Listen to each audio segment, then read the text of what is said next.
Kimraha Hula Dunya, Faucha Gu Ye Olde Scots, the Celtic Podcast. This week's podcast is a celebration of Robert Burns, the national poet of Scotland. Robert Burns was much more than a poet, though, and I could expound all sorts of facts and trivia about the man, but I think that would do him a disservice. Celebrating Robert Burns, which is done all over the world around January 25th, which is his birthday, is done best when you try to understand the impact he has had on you personally. For me, I have loved his songs as long as I can remember, and through that love of his music, I have made friends that have taught me even more about this amazing man. So today's podcast will present stories, poetry, and music that I have enjoyed and loved for many years now. I feel blessed to have had such an ambassador for Scotland and its unique culture.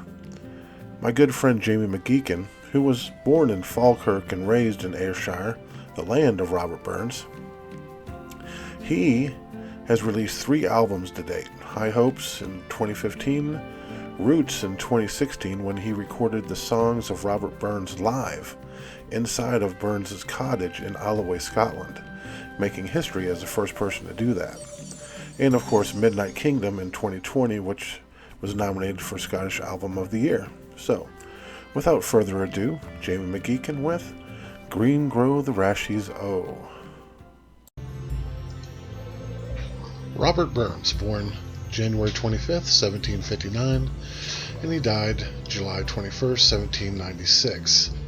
He's known as familiarly as Rabbie Burns, the national bard or the bard of Ayrshire, and the ploughman's poet, among various other names and epithets.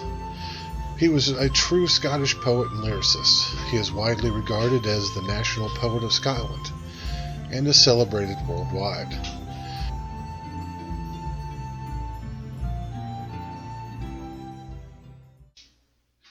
This first song I'm going to do, it's a Robert Burns song called Green Grow the Rashes. It's one of Burns' more notable songs about love.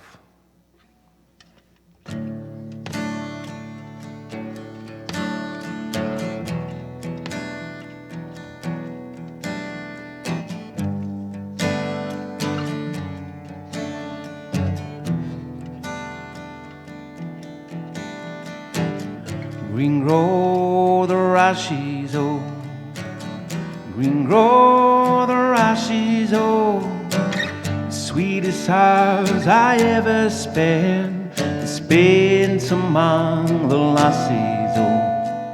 There's naught but care on every hand, and every year that passes, oh, it signifies a life of man. 24 the lassies, oh, green grow the rashes, oh, green grow the rashes, oh, the sweetest hours I ever spent among the lassies, oh. Good afternoon.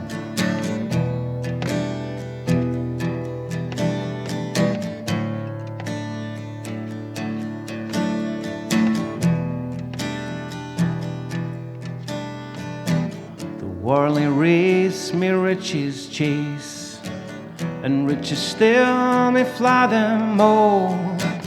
And though at last they catch them fast, their hearts can ne'er enjoy them all. Green grow the rashes, oh, green grow the rashes, oh, the sweetest hours that e'er I spent among the lassies, oh.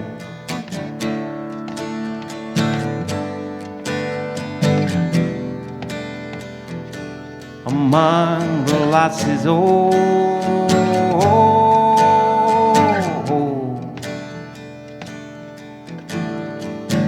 all nature swears her lovely dears, her noblest work she classes, oh. Apprentice hand she tried on man, and then she made the lassies, oh. Green grow the rashes, oh, green grow precious hours that ere I spent among the lassies old.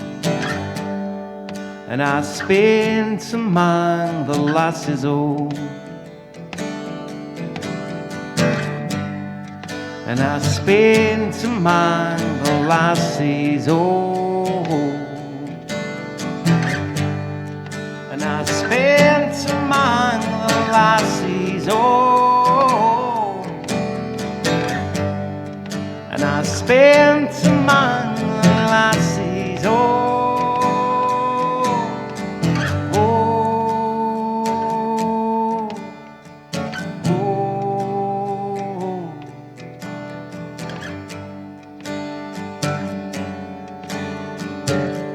Green grow the rashes, oh.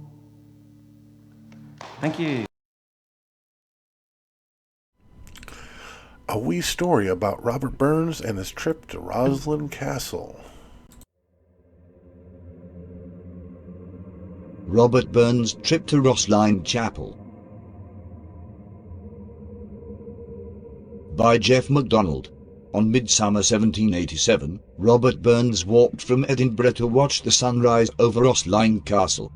He was with the portrait painter, Alexander Nasmyth. Apparently, after an all-night socializing session, Burns walked from Edinburgh to Rosslyn, a distance of some 6 miles. The castle was the stronghold of the St. Clair family. The St. Clairs were loyal to Robert the Bruce during the Scottish Wars of Independence. Sir Henry St. Clair, 7th Baron of Rosslyn, and his 2 sons John and William fought at the Battle of Bannockburn. When Bruce died, John and William were given the task of carrying Bruce's heart to the Holy Land, alongside Sir James Douglas and Robert Logan. William, John and Douglas were killed in a fierce battle with the Moors at Tiber in Spain in 1330. In 1446, Sir William St. Clair began building the chapel which overlooks the castle. Today this is more famous than the castle. Rosslyn Chapel must be the most extraordinary building in Scotland, hyper-decorated with stone carvings and mystic symbols.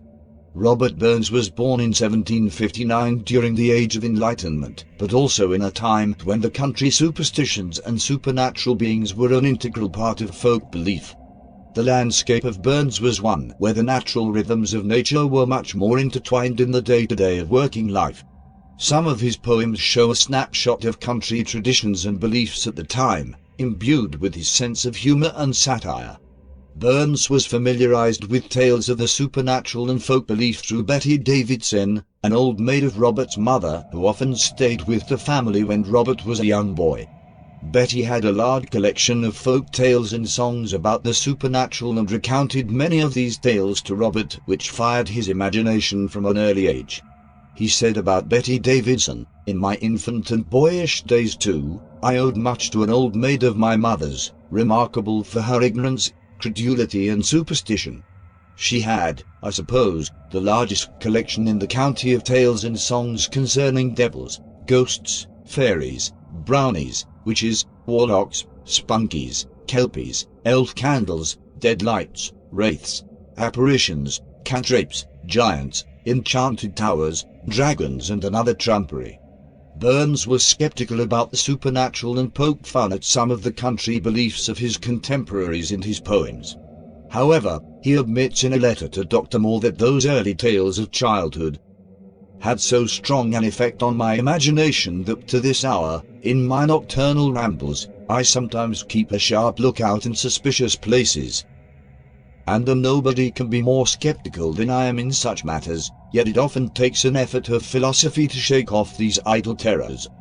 We should also remember that although it was the Age of Enlightenment, it was a time not long after the horrors of the Scottish witch trials, when thousands of women were executed on flimsy evidence.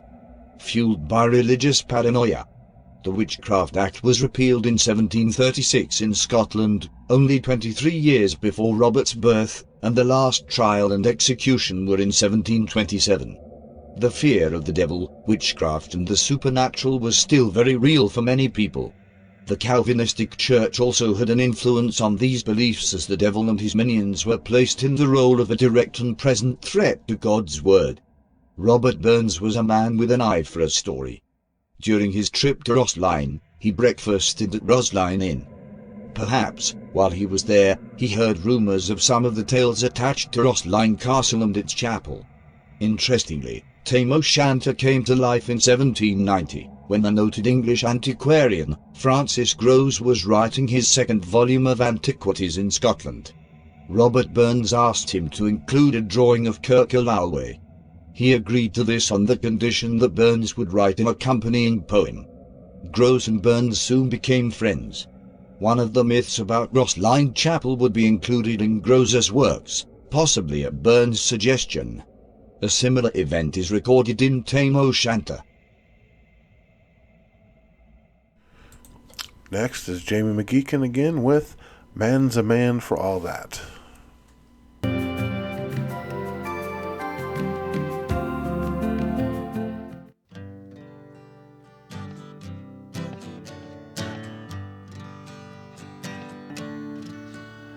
Is there for all his poverty that hangs his head, and oh, that the coward slave we pass him by, we dare be paid for all that, for all that, and oh, that our toils obscure, and oh, that the rank is but the guinea's stamp, the man's a gowd for all that.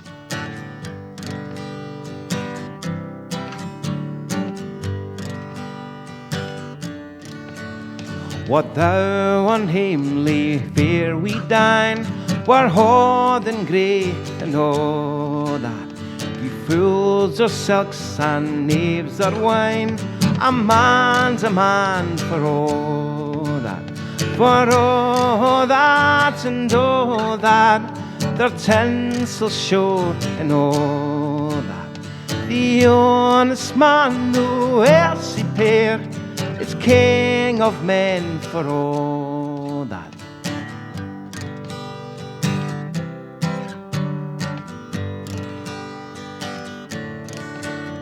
You see yon Berkey, Cadle Lord, was struts and stairs and all that.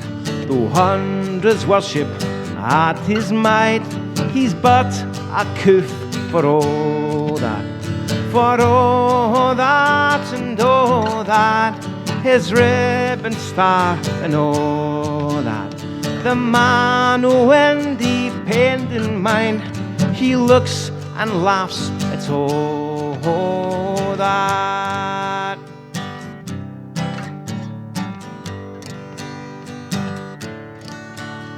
Is there for all his poverty that hangs his head and all that? The coward slave we pass him by, we dare be paid for all that. For all that, and all that, our toils obscure, and all that. The rank is but the guinea's stamp, the man's a gowd for all that.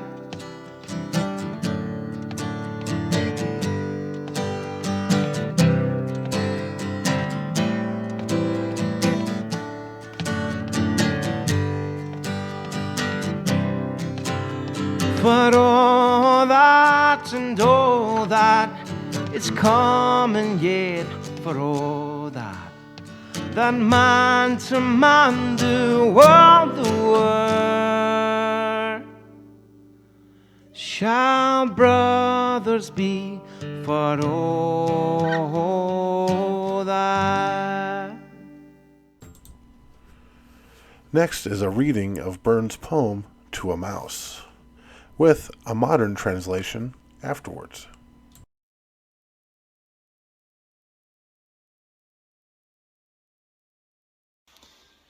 To a Moose, on turning up her nest with the plough, by Robert Burns, written 1785. Wee sleekit, coor and timorous beastie, what a panic is in thy breastie. Thou needna start awa sae hasty, wi' bicker and brattle. I would be laith to run and chase thee, wi' murder and pattle. I'm truly sorry man's dominion has broken nature's social union, and justifies that ill opinion which makes thee startle at me, thy poor earth-born companion and fellow mortal. I doubt na whiles but thou may thieve. What then, poor beastie? Thou maun live. A daemon icker in a thrave, 's a sma' request. I'll get a blessing with what's left, and never miss it. Thy wee bit housie, too, in ruin, its silly wa's the winds are strewin', and naething now to big a new un, o' foggage green. And bleak December's winds ensuin', baith snell and keen. Thou saw the fields laid bare and waste, and weary winter comin' fast, and cosy here beneath the blast thou thought to dwell, till crash the cool cruelter passed out through thy cell. That wee bit heap o' leaves and stibble has cost thee mony a weary nibble, and now's turned out for a' thy trouble but house or hald, to thole the winter's sleety dribble and cranach cold. But Moussie, thou art no thy lane, and proving foresight might be vain, the best laid schemes o' mice and men gang aft the glie, and lee us naught but grief and pain for promised joy. Still thou art blessed compared wi' me, the present only toucheth thee, but ach, a backward cast my ee on prospects drear, and forward though I canna see, I guess and fear. That's the original. A great poem, a lot in it, but if you don't understand the Scots words, you're going to get practically nothing from it.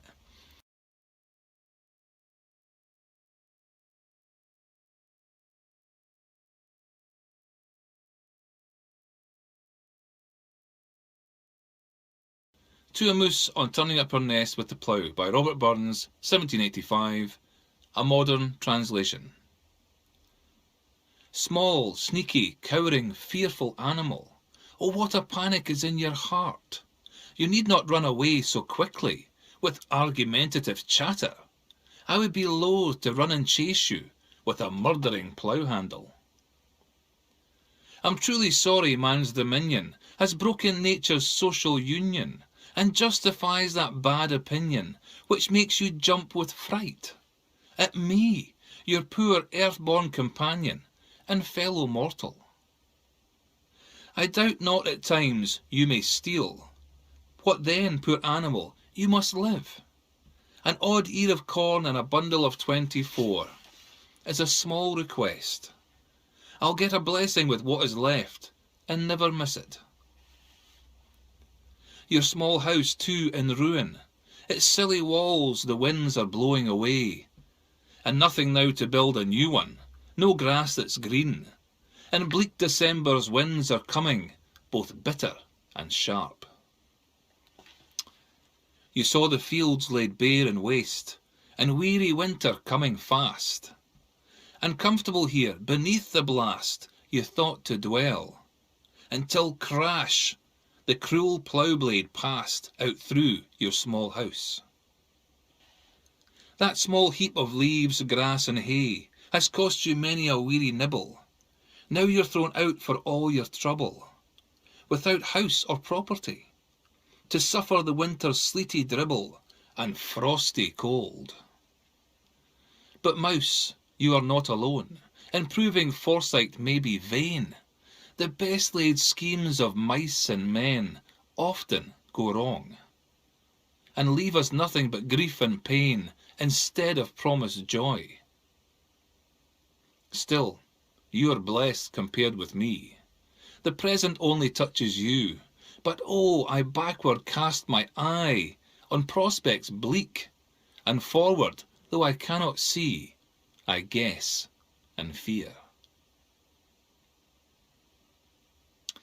Now, the modern translation doesn't sound as good, but it maybe explains some of the words that you may not understand in the original. Just to give you another couple of facts, it was actually based on a true incident. Robert was out ploughing the field in his father's rented farm, and he actually went through a mouse's nest and was really upset by that. In an interview many years later with his brother Gilbert said that he came in really upset that he'd done this and immediately started to write the poem to a moose. He also said he finished the poem on the same day. So he wrote this, what I would call a Burns masterpiece, in one day.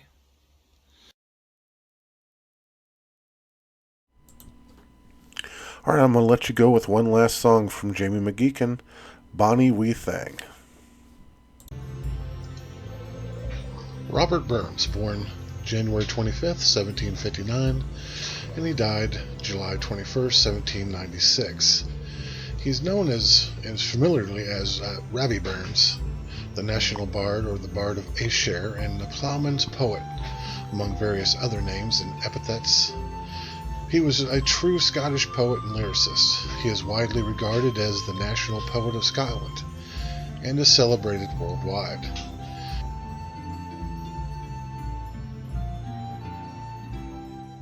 This is a short Burns poem which is put to song and was dedicated to the petite charms of Deborah Duff Davies in 1793. Now, Burns wrote a letter to her a few months later in which he said, and I quote, "I am a good deal luckier than most poets. When I sing of Miss Davies, I have only to feign the passion. The charms are real."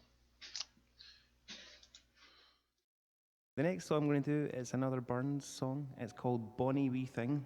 Bonnie means lovely or beautiful. Wee meaning small. And it's another Burns love poem. A bonny wee thing, canny wee thing, lovely wee thing, wert thou mine, I would wear thee in my bosom, bonny wee face of thine.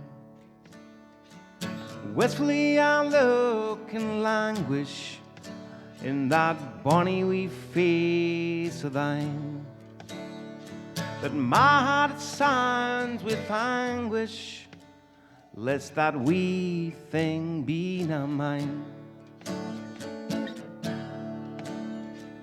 Wit and faith and love and beauty in all consolation shine. To adore thee is my duty, goddess of the soul of mine. Wistfully I look and languish in that bonny wee face of thine, and my heart signs with anguish, lest that wee thing be now mine.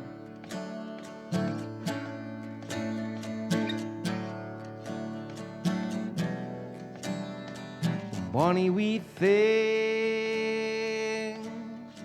canny wee thing, lovely wee thing, wert thou now mine, I would wear thee in my bosom,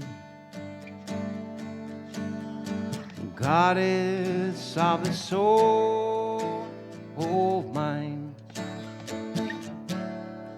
I would wear thee in my bosom,